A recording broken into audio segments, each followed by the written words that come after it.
दोस्तों आज की सबसे पहली और बड़ी खबर जेएसएससी ने जारी की अधिसूचना 921 रेवेन्यू इंस्पेक्टर और अन्य पदों के लिए 23 मई से ऑनलाइन आवेदन। झारखंड कर्मचारी चयन आयोग यानी जेएसएससी ने झारखंड नगर सेवा संयुक्त प्रतियोगी परीक्षा 2022 के माध्यम से garden superintendent, veterinary officer sanitary and food inspector sanitary, supervisor revenue inspector, legal assistant के पद पर भर्ती के लिए अधिसूचना जारी की है। इन पदों के लिए अपने आवेदन जमा करने के इच्छुक उम्मीदवार 23 मई से अपने आवेदन ऑनलाइन जमा कर सकते हैं।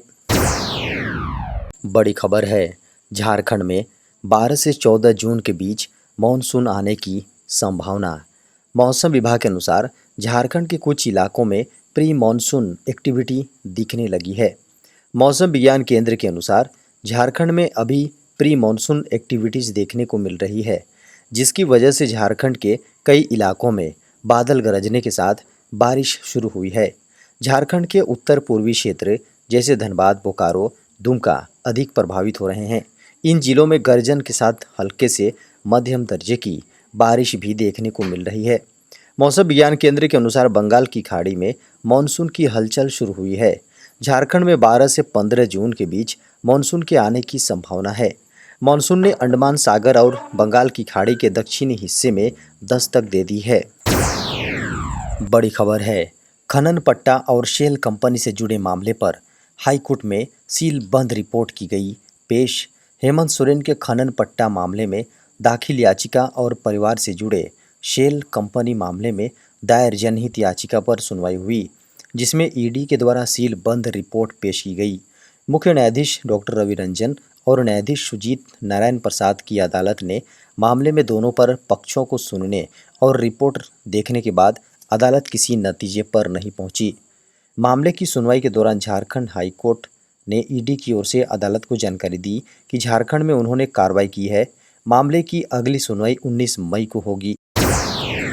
देश में गेहूं का भंडार पहुंचा 5 साल के सबसे निचले स्तर पर।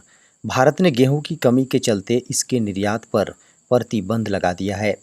खबरों को माने तो देश में गेहूं का स्टॉक 2022-23 में कम हो सकता है और 2016-17 के सबसे निचले स्तर पर पहुंच सकता है। पिछले 13 सालों में यह अपने सबसे निचले स्तर पर। सरकार की ओर से भी पिछले 15 सालों में गेहूं की खरीद सबसे कम की गई है।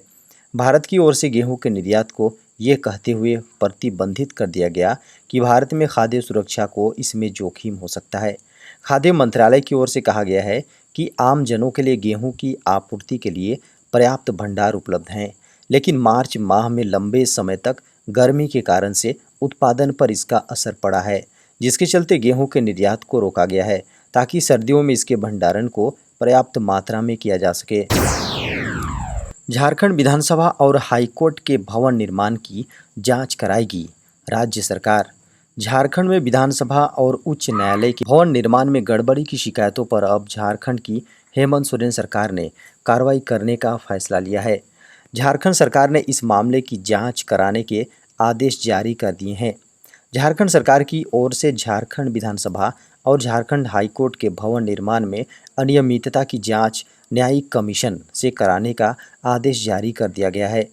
हेमंत सोरेन सरकार ने मंगलवार को ये आदेश जारी कर दिया कि झारखंड विधानसभा और झारखंड हाईकोर्ट के भवन के निर्माण के दौरान हुई गड़बड़ी की जांच न्यायिक कमीशन से कराई जाएगी। झारखंड विधानसभा के निर्माण में लगभग 400 करोड़ रुपए से अधिक की राशि खर्च हुई थी। बड़ी खबर है, देश में एक दिन में सामने आए कोरोना के 1579 नए मामले। केंद्रीय स्वास्थ्य मंत्रालय के मंगलवार को अपडेट किए गए आंकड़ों के अनुसार देश में 1579 नए कोरोना वायरस संक्रमण हुए हैं, जिससे कुल संक्रमितों की संख्या 4,31,25,370 हो गई हैं, जबकि सक्रिय मामले घटकर 16,400 रह गए हैं। 29 ताज़ा मौतों के साथ मरने वालों की संख्या बढ़कर 5,24,260 हो गई हैं। मंत्रालय ने कहा है कि सक्रिय मामलों में कुल संक्रमण का 0.04% शामिल है, जबकि राष्ट्रीय कोविड-19 रिकवरी दर 98.75% है। 24 घंटे की अवधि में एक्टिव कोविड-19 केस लोड में 917 मामलों की कमी रिकॉर्ड की गई है। स्वास्थ्य मंत्रालय द्वारा जारी आंकड़ों के अनुसार कोरोना वायरस से संक्रमण की डेली पॉजिटिविटी दर 0.44% और वीकली पॉजिटिविटी रेट 0.5% रिकॉर्ड की गई है। बीमारी से रिकवर होने वालों की संख्या बढ़कर 4,25,84,710 हो गई, जबकि मृत्यु दर 1.22% रिकॉर्ड की गई है। बड़ी खबर है, बेंगलुरु में खोला गया MS धोनी ग्लोबल स्कूल। भारतीय क्रिकेट टीम के पूर्व कप्तान और झारखंड के MS धोनी अपने क्रिकेट अकादमी में भविष्य के क्रिकेटर तो तैयार कर ही रहे हैं, अब उन्होंने शिक्षा के क्षेत्र में भी कदम बढ़ा दिया है। बेंगलुरु में उन्होंने बच्चों की शिक्षा दीक्षा के लिए एक स्कूल खोला है। दक्षिण बेंगलुरु के HSR लेआउट स्थित MS धोनी ग्लोबल स्कूल अंग्रेजी माध्यम का स्कूल है। यहाँ CBSE के गाइडलाइन का पालन किया जाएगा। फिलहाल यहाँ 7वीं कक्षा तक की पढ़ाई होगी। MS धोनी स्कूल के संरक्षक की भूमिका में होंगे। स्कूल की खासियत है, यहाँ कक्षाओं के दिए नाम जैसे नर्सरी और अपर किंडर गार्डन को डिस्कवर्स के रूप में जाना जाएगा। इसके बाद कक्षा 4 तक को एक्सप्लोरर्स, वहीं कक्षा 7 तक को इनोवेटर्स ग्रेड के रूप में जाना जाएगा। विद्यालय में कुछ बेहतरीन सुविधाएं हैं, जैसे छात्रों की गैलरी, कहानी कहने का क्षेत्र, लर्निंग स्टूडियो, रोल प्ले या प्रेजेंटेशन जोन आदि। इसके साथ ही साइंस की अलग अलग प्रयोगशालाएं खास आकर्षण हैं। स्कूल ने अपनी प्रोग्रामिंग के लिए माइक्रोसॉफ्ट से विशेष करार किया है। सभी कक्षाएं स्काइप जैसी तकनीक से जुड़ी हैं। बड़ी खबर है, झारखंड सरकार द्वारा 2% बाजार शुल्क बढ़ाने के विरोध में झारखंड के व्यापारी। झारखंड सरकार द्वारा झारखंड में मंडी शुल्क 2% बढ़ाए जाने को लेकर व्यापारियों में खासा नाराजगी है। इसी के मद्देनज़र झारखंड के सभी व्यापारियों ने सोमवार से बाहर से माल नहीं खरीदने का फैसला कर दिया है। झारखंड के व्यापारियों ने घोषणा करते हुए स्पष्ट कहा है कि 16 मई से कोई भी व्यापारी बाहर से माल नहीं खरीदेगा। जितने भी माल उनके पास बचे हैं सिर्फ वही बेचे जाएंगे। बाजार शुल्क बढ़ाने का विरोध झारखंड के व्यापारी लगातार कर रहे हैं। बड़ी खबर है, CBSE के विद्यालयों में इस तारीख से हो सकती है गर्मी की छुट्टियां। इस बार स्कूलों पर जहां कोविड के कारण छुट्टी पढ़ाई पूरी करवाने का प्रेशर है, तो वहीं दिन पर दिन बढ़ती गर्मी से बेहाल बच्चों की हालत देख स्कूलों को बंद करने की भी योजना है। कई राज्यों में जहां गर्मी को देखते हुए समर वेकेशन घोषित कर दिए गए हैं, वहीं कई राज्यों ने कोविड के कारण छुट्टी पढ़ाई कराने के लिए स्कूल देर तक खोलने का फैसला किया है। इस बीच CBSE स्कूलों की गर्मियों की छुट्टी को लेकर ताज़ा रिपोर्ट सामने आ रही है। इसके अनुसार CBSE स्कूलों में क्लास 1 से 9 और 11वीं के लिए गर्मियों की छुट्टियां 1 जून 2022 से शुरू हो सकती हैं। Central board of secondary education यानी CBSE स्कूलों में बाकी कक्षाओं के लिए समर वेकेशन 1 जून से शुरू होने की तैयारी है। वहीं 10वीं का टर्म 2 की परीक्षाएं होते ही इस क्लास के लिए छुट्टियां शुरू हो जाएंगी। बता दें कि CBSE 10वीं टर्म 2 परीक्षाओं का आखिरी पेपर 24 मई के दिन है। इसके बाद 10वीं के छात्रों को स्कूल नहीं आना होगा। बड़ी खबर है, केंद्रीय कर्मचारियों की सैलरी में फिर होगी बड़ी बढ़ोतरी। केंद्रीय कर्मचारियों पर केंद्र सरकार मेहरबान है और एक बार फिर इनकी सैलरी बढ़ने वाली है। महंगाई भत्ते यानी डियरेंस अलाउंस में 3% की बढ़ोतरी के बाद केंद्रीय कर्मचारियों की सैलरी में एक बार फिर बड़ी बढ़ोतरी का रास्ता स्पष्ट हो गया है।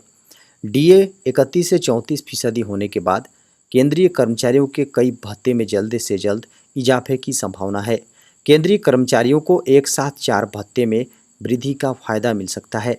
34% महंगाई भत्ता होने के बाद 7वें वेतन आयोग के अनुसार केंद्रीय कर्मचारियों ट्रैवल अलाउंस और सिटी अलाउंस भी बढ़ जाएंगे।